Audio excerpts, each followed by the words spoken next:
আর এটা জন্মলগ্নে 1, 2। হ্যাঁ, এ তো বুধ আর শনি। হ্যাঁ, তার মানে জন্মলগ্নে রয়েছে বুধ আর শনি, আর বৃশ্চিক রাশিতে শুক্র অবস্থান করছে। এই বৈশিষ্ট্যযুক্ত ব্যক্তি কোনোদিনও পুত্রমুখ দর্শন করতে পারবেন না, অর্থাৎ অপুত্রক হয়।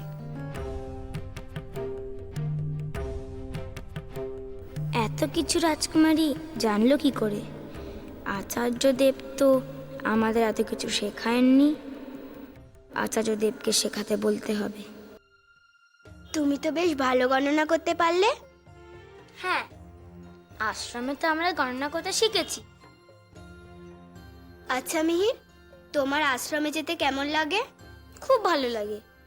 ওখানে আমার মতো অনেক ছেলেরা যায়। সকলে গণনা শেখে? হ্যাঁ, ওখানে আরো অনেক জিনিস শেখায়। আচ্ছা, আমি আশ্রমে যেতে পারি? না, তা কি করে যাবে? আশ্রমে মেয়েরা যায় না। আশ্রমটা তো মেয়েদের জন্য নয়, ওখানে শুধু ছেলেরাই যায়।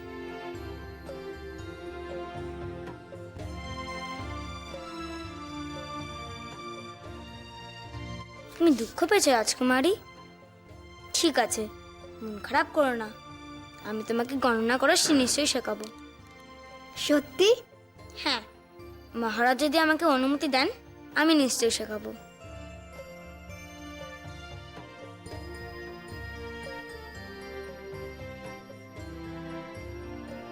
কি হলো, আবার কি ভাবছো?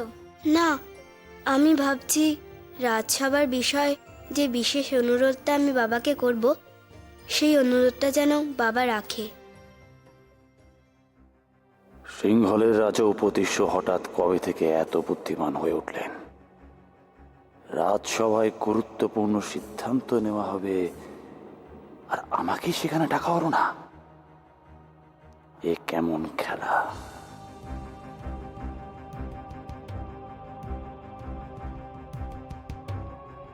মানতে যে খুব কষ্ট হচ্ছে দাদা, যে এটা হয়েছে আপনার বুদ্ধিতে। এত বড় রাজনৈতিক সিদ্ধান্ত নেবার ক্ষমতা রয়েছে আপনার। আহা, তাহলে কে? জয়দ্রথ নাকি অন্য কেউ? যেই হোক, সে আমার আসল শত্রু, আমার রাজনৈতিক শত্রু। একে আমায় খুঁজে বের করতেই হবে। তোমাকে এত চিন্তিত দেখাচ্ছে কেন রাজকুমারী? এতক্ষণে হয়তো রাজসভা শুরু হয়ে গেছে, সেখানে কি হচ্ছে জানি না। আজ এই সবার ওপর আমার বাবা মায়ের ভবিষ্যৎ নির্ভর করছে। তাহলে চলো রাজসভায় গিয়ে দেখে আসি ওখানে কি হচ্ছে। না মিহির, সেখানে তো ছোটরা যায় না। ওখানে না গেলে জানবো কি করে ওখানে কি হচ্ছে?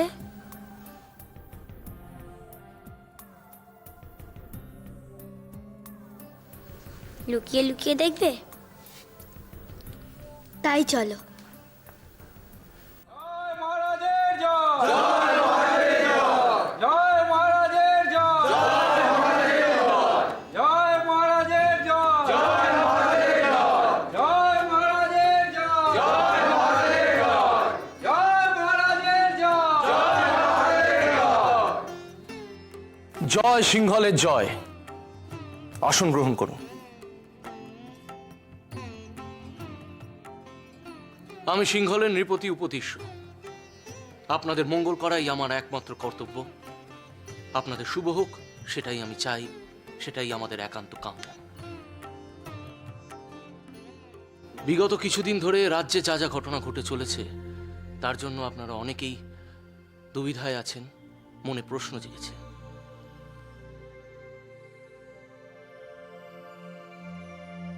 আজকের এই সভার অধিবেশনে আমি আপনাদের মতামত জানতে চাই, আর মতামত জেনে আমি কিছু সিদ্ধান্ত নিতে চাই। কিন্তু রাজন, রাজ পরিবারের অন্তর্নিহিত ব্যাপারে প্রজাদের মতামত কি?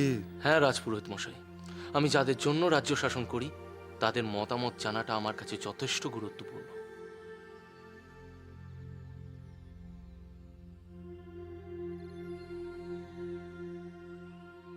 মহারাজ, আপনি যখন বলছেনই তখন সকলকে বলুন যে আপনারা সকলেই জানেন সিংহলের মহারানী ঐশিকা কিছু বিশেষ কারণে সতী হবেন বলেছিলেন, কিন্তু শেষ পর্যন্ত তাকে সতী হতে হয়নি, তাকে আগুনে আত্মসমর্পণ করতে হয়নি। এ বিষয়ে আপনাদের কি মতামত?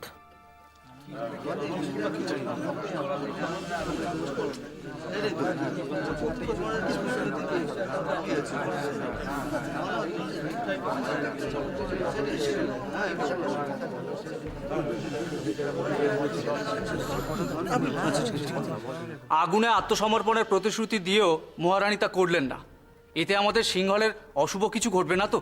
সতী হওয়ার কথা বলে না হওয়ার জন্য যদি কিছু।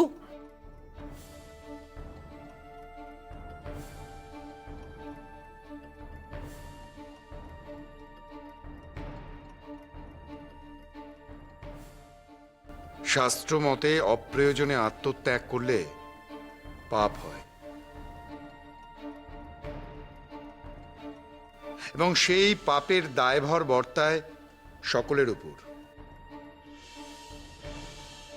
এটা আমাদের ত্রুটি, কারণ প্রাক্তন রাজজ্যোতিষ মারা যাবার পর নতুন করে কোনো জ্যোতিষ আমরা এই রাজসভায় পাইনি।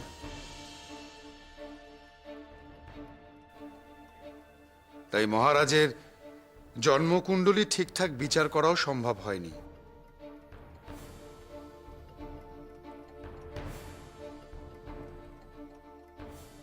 তাই পুত্রযোগ সংক্রান্ত বিষয়ে সংশয় থেকেই গিয়েছে। কিন্তু আমার প্রশ্ন ভিন্ন। আপনাদের কি মতামত? মহারানীর কি এই আত্মত্যাগ করা উচিত?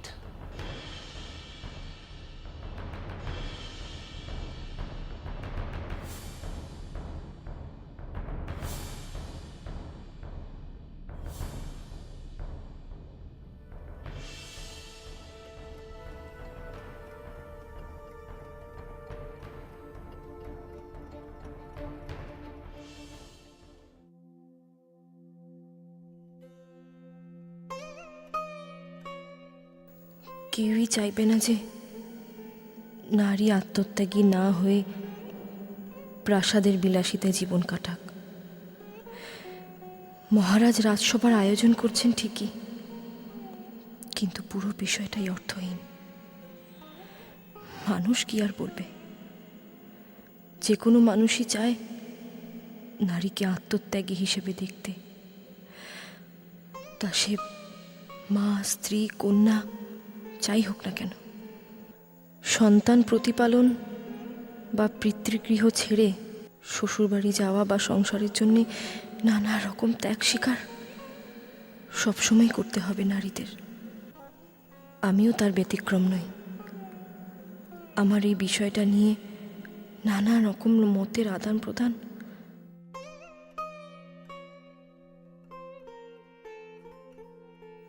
আমি আনন্দের সঙ্গে মৃত্যুকে বরণ করে নিতে পারি।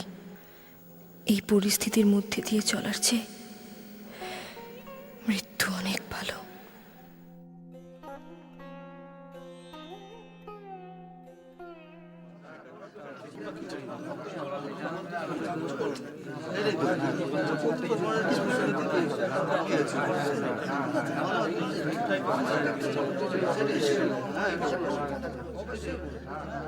মহারাজ, এ কথা তো সত্য যে প্রজারা অনেক কষ্ট সহ্য করেছেন।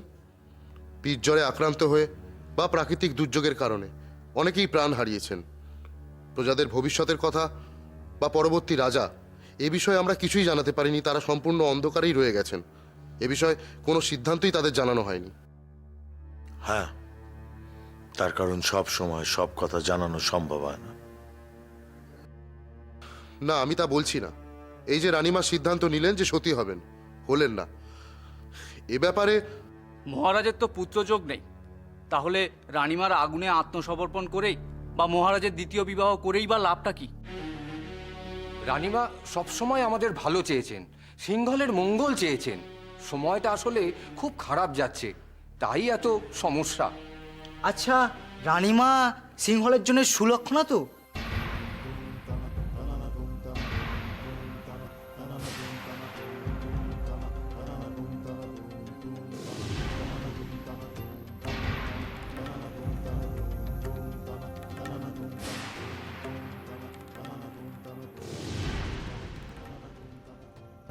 রাজনের বিবাহের সময় তখনকার রাজজ্যোতিষ রানীমার জন্মকুণ্ডলী বিচার করে বলেছিলেন রানীমা এই সিংহলের জন্য অসম্ভব সুলক্ষণা। আপনাদের মধ্যে কি রানীমা সুলক্ষণা হওয়া নিয়ে কোনো সংশয় আছে? আপনারা অপরাধ নেবেন না, রানীমা তো আমাদের গর্ব। অবশ্যই কতজন রানীমা পারবেন প্রজাদের ভবিষ্যতের কথা ভেবে সিংহাসনে উত্তরাধিকারের জন্য, মহারাজের দ্বিতীয় বিবাহের জন্য আগুনে ঝাঁপ দিতে? আমরা সকলেই জানি যে আমাদেরকে রানীমা নিজের সন্তানের মতন ভালোবাসেন এবং স্নেহ করেন। মহারাজের যখন পুত্রযোগ নেই, তাহলে কিছুতেই আমরা রানীমাকে সতী হতে দেব না। দেব না, দেব না। একদম না, না। রানীমার দীর্ঘায়ু হোক।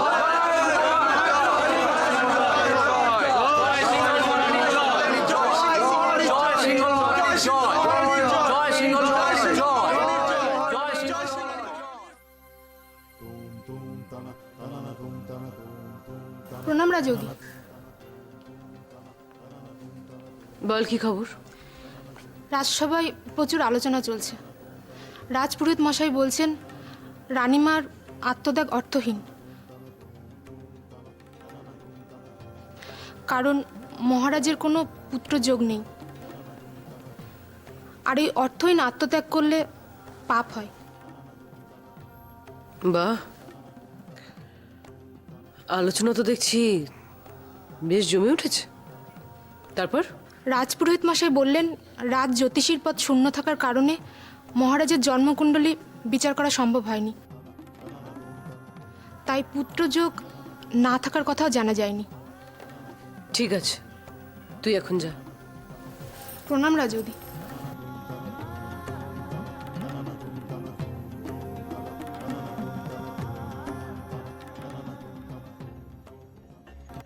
কি বুঝছেন? আমি জানতাম, কি জানতেন? আমি জানতাম ঘটনাটা এইদিকেই বাঁক নেবে। মানে? মানে তো অনেক কিছু হয় রাজৌধি। আমি জানতে চাই জ্যোতিষবীর, ঠিক কি ঘটতে চলেছে।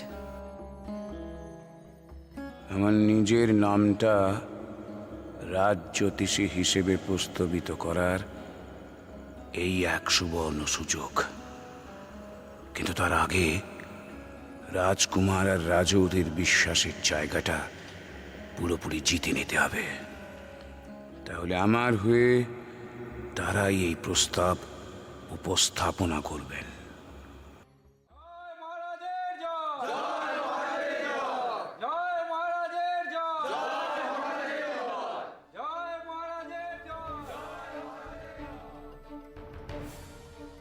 সিংহলের মহারানীর প্রতি আপনাদের বিশ্বাস ও ভরসা দেখে আমি মুগ্ধ, কিন্তু এখন আমি আরেকটা গুরুত্বপূর্ণ বিষয় আপনাদের মতামত চাই। মহারাজ আবার নতুন করে? না প্রধানমন্ত্রী মশাই, আমাকে বলতে দিন। আপনারা সকলেই জানেন আমার পুত্রযোগ নেই। আমি সিংহলকে কোনোদিনই উত্তরাধিকারী দিতে পারবো না, অর্থাৎ আমি সিংহলের রাজা হিসাবে ব্যর্থ। এই বিষয়ে আপনাদের কি মতামত?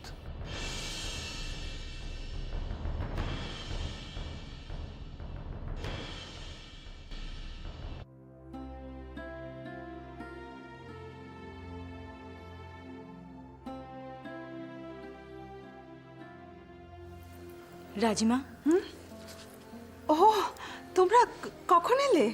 এই তো এলাম, কিন্তু আপনার তো খেয়ালই নেই। এক মনে কি যেন ভেবেই চলেছেন, কিছু কিছু হয়েছে রাজিমা? না, না তো। বলুন না রাজিমা, কি হয়েছে?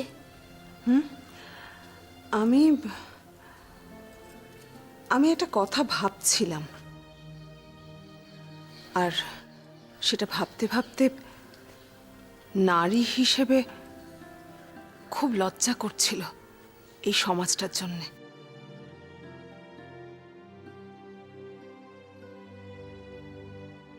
পুরুষ সন্তানদের কতটা গুরুত্ব, না?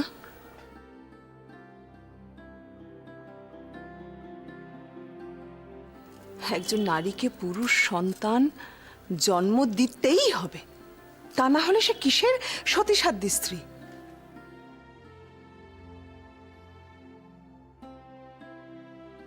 ঘরে পুরুষ সন্তান এলে কত হাসি, কত আনন্দ, মিষ্টি মুখ। আর কন্যা এলে কি করা যাবে রাজিমা, এটাই তো সংসারের নিয়ম। ঠিক, নিয়ম, আর সে নিয়ম আমাদের মেনে চলতেই হবে, তাই না? মেনে নেওয়া ছাড়া কি কোনো উপায় আছে? সত্যি করে বলুন তো রাজিমা, আমরা নিজেরাই কি বলে বেড়াই না নারীরা অবলা? গর্ভে ধারণ করে শত বেদনা সহ্য করে সন্তানকে জন্ম দেয় যারা, তারা তো অবলা হবেই। আর সে সন্তানকে পুত্র সন্তান হতেই হবে, তা না হলে নয় সে নারী অপমানিত হবে, নয়তো তাকে অগ্নিতে আত্মসমর্পণ করতে হবে, না হলে গৃহবন্দী করে নিজেকে রাখতে হবে। নিয়ম, সমাজের নিয়ম। মহারাজ যদি অনুমতি দেন তাহলে এই প্রসঙ্গে আমার কিছু বক্তব্য আছে।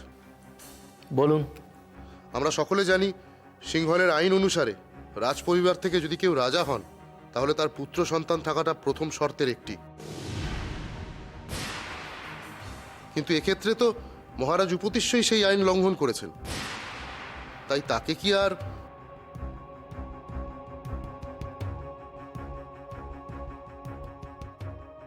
দেখুন, আপনার কথা ফেলে দিতে পারছি না, কিন্তু এ কথাও সত্য যে এইভাবে এক কথায় তো কোনো সিদ্ধান্তে আসা যায় না। আজকে সমস্ত আলোচনা যখন সকলের সামনেই হচ্ছে,